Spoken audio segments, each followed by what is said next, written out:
Bonjour, cette vidéo s'intitule Les limites du monde du salariat et fait suite à un article qui est paru dans les Échos relatant que 50% des Français ne s'épanouissent pas dans leur travail. À ce jour, le monde doit se remettre en question. Près de 50% des Français ne s'épanouissent pas dans leur travail et cela a un impact sur leur vie en général. La vie de chaque être ne peut se résumer à une vie professionnelle ou bien même à une vie privée.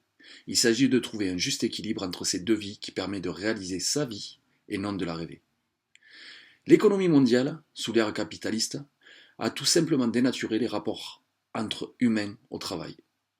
À l'heure de la productivité à outrance, d'un management basé essentiellement sur des chiffres et des statistiques, trop paternaliste dans le sens infantilisant du terme et manquant cruellement de reconnaissance, les salariés sont soumis à des règles strictes au profit des actionnaires de plus en plus avides de richesses et de dividendes.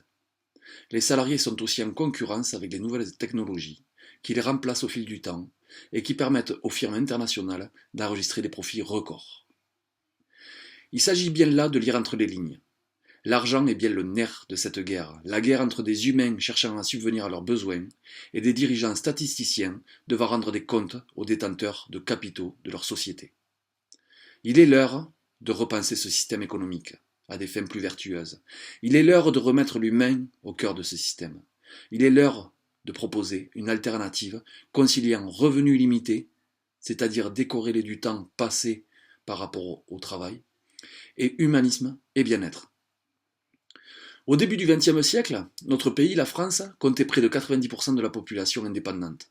Artisans, agriculteurs, commerçants, professions libérales, et 10% de population salariée. À ce jour, les chiffres sont inversés, si bien que la notion d'indépendance n'existe plus, ou en tout cas ne pèse plus. L'indépendance peut être la clé de voûte de ce nouveau système. À ce jour, ce système interdit aux salariés de penser, interdit aux salariés de créer, interdit aux salariés de s'épanouir. Les salariés doivent dédier leur créativité, leur travail et leur temps, et pour aller encore plus loin dans les cas les plus extrêmes, leur vie, à des entreprises trop pressées d'obtenir un résultat. Seule la notion d'indépendance peut être le contre-pouvoir à prouver les limites de ce système. Les indépendants créent pour eux et non pour les autres, patrons, dirigeants, actionnaires. Les indépendants peuvent exprimer leurs idées, sans risque politique, sans risque de représailles ou de sanctions financières. Les indépendants peuvent décider du lendemain. Je considère le monde du salariat comme une forme de dépendance, à l'heure où l'exercice de la fonction ne se fait plus par vocation, mais dans la plupart du temps à des fins alimentaires. Alors qu'arrive-t-il à un salarié qui souhaiterait exercer son droit de veto sur des façons de faire non conformes à l'éthique de sa profession? A contrario, qu'arrive-t-il à un salarié lorsqu'il est à l'origine d'une idée géniale qui permet une forte croissance à son entreprise? C'est ce que j'appellerais le management de la carotte et du bâton. Pensez-vous vous-même être considéré alors que vous n'êtes même pas celui qui définit sa vraie valeur? Vous êtes-vous déjà posé seulement cette question? Le système est là pour se servir de vous et non pour vous faire grandir. Pour exploiter votre talent et vos idées au profit de votre hiérarchie, elle-même soumise aux résultats financiers et comptables de votre entreprise.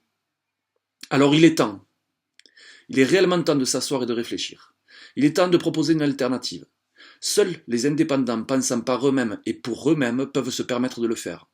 On peut réaliser des sacrifices à court terme pour avoir des bénéfices à long terme. Et lorsque je parle de bénéfices, il s'agit bien de la définition première et non de bénéfices économiques. La seule chose qui manque à notre pays, c'est la vision avec un grand V. Rêvons plus grand, oui, mais rêvons mieux. Aujourd'hui, je me positionne comme un chercheur. Je cherche des gens qui cherchent. Je souhaite voir des talents éclore, des talents enfouis se révéler et devenir la pierre angulaire d'un nouveau système où l'humain se repositionnerait au cœur. Nettement plus vertueux, et ce système est l'avenir. Je vais donc mener des actions à mon niveau. Je prends cette responsabilité à ce jour. Je vais donner des conférences sur ce thème, tenter d'inspirer des gens à cette alternative, leur donner le droit de penser et de s'exprimer. C'est désormais ma bataille, ma vocation et mon profond engagement. Alors si vous souhaitez rejoindre le mouvement, si vous souhaitez vous affranchir de ce système vérolé, corrompu et inadapté, faites passer le message et rejoignez-moi lors de mes prochaines présentations de projets. Je vous remercie.